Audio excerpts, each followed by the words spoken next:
অগ্নিকুফুরি ছুরি বান মারণ। শত্রু মারার জন্য অত্যন্ত পাওয়ারফুল এবং কুফুরি, খাস কুফুরি একটা বিদ্যা। ভয়ংকর একটা বিদ্যা আপনাদের সামনে আজকে দেখাইতেছি। যে বিদ্যার কাজ করলে আপনি নিজেই চমকপ্রদ হয়ে যাবেন, অবাক হয়ে যাবেন। এই বিদ্যা কি কাজ করলাম? আপনার শত্রু যদি বিদেশেও থাকে, সে যদি মাটির নিচেও থাকে, ৭০ হাত মাটির নিচেও থাকে, সে ব্যক্তি টিকতে পারবে না। খোদার কসম করে কইলাম, এমন একটা পাওয়ারফুল বান মারণ বিদ্যা আজকে আমি এই মহাযজ্ঞের আসনে আপনাদেরকে দেখাইতেছি।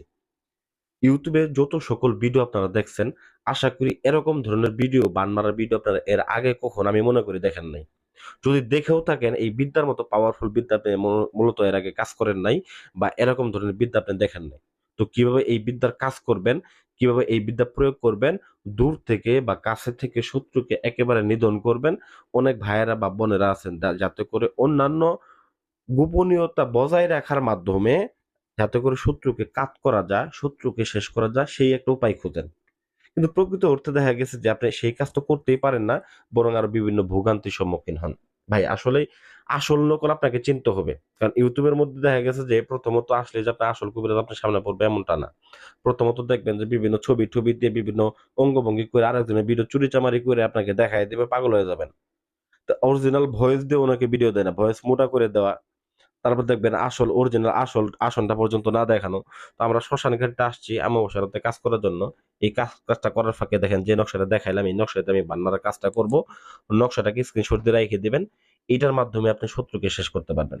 তো এই কাজটা, এই জিনিসটা ছাড়াও আরেকটা বিষয় আপনার দরকার, সেটা হচ্ছে মন্ত্র। তো আমি প্রথমত আপনাদেরকে আমি মন্ত্রটা বলে দিতেছি। তবে মন্ত্রটা প্রয়োগ করবেন কিভাবে সেটার নিয়মটা আমি আস্তে, আস্তে ধাপে, ধাপে বলে দিব। সেজন্য ভিডিওর ১ম থেকে শেষ পর্যন্ত আপনাকে দেখতে হবে। কারণ ভিডিও যদি না দেখেন সেক্ষেত্রে আপনি কাজ করেন না করেন সেটা বড় বিষয় না। কাজের সম্পর্কে ধারণা পাবেন না। আপনার যে কাজই করেন না কেন আপনার সেই কাজ সম্পর্কে অবশ্যই ধারণা থাকতে হবে। একটা জিনিস কিনতে গেলে সেই জিনিস সম্পর্কে আপনার অবশ্যই ধারণা থাকতে হবে। এছাড়া ঠকে আসবেন। অবশ্যই ঠকবেন। যাই হোক ভিউয়ার্স, এই কাজটার যে মন্ত্রটা, আমি মন্ত্রটা আপনাদেরকে বলিতেছি। ওম জগতিনী চালিকা শক্তি মগা চিরাঙ্গিনী জয়ন্তী মঙ্গলায় নমঃ কৃষ্ণ কালিকা নমস্তুতে।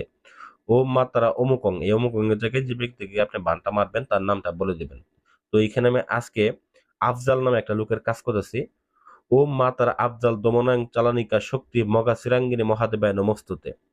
ওম কামাক্ষী তন্ত্র শক্তিকা জাগ্রত নায়ং অমুকং। আবার আপনি এখানে আফজল নামটা অমুকং এর জায়গায় ওই ব্যক্তির নামটা আপনি পাঠ করবেন। আফজল দমনং মৃত্যুঞ্জয় নমঃ নমঃ মহাদেবায় স্বাহা। এরকম ভাবে মন্ত্রটা আপনারা পাঠ করবেন। তো মন্ত্রটা কোথায় প্রয়োগ করবেন?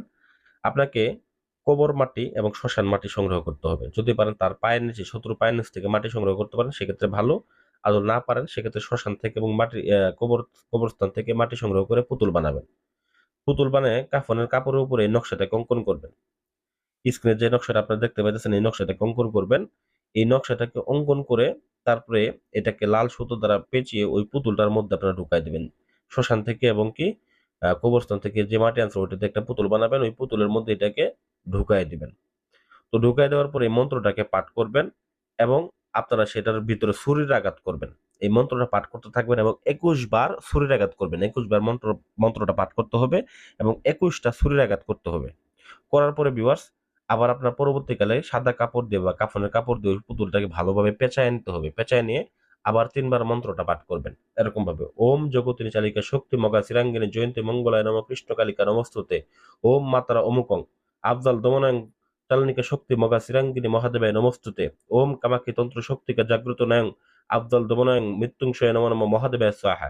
এরকম ভাবে মন্ত্রটা পাঠ করে আপনারা দেখা গেছে ৩ বার পাঠ করে ৩ বার ফু দিয়ে তারপরে যে আপনি যে পুতুলটা এবং কি কাফনের কাপড় দিয়ে আপনি যে মোড়াইছেন ওইটাকে যে কবরস্থান থেকে মাটিটা আনছিলেন ওই কবরের মধ্যে আপনারা পুঁতে দিয়ে আসবেন।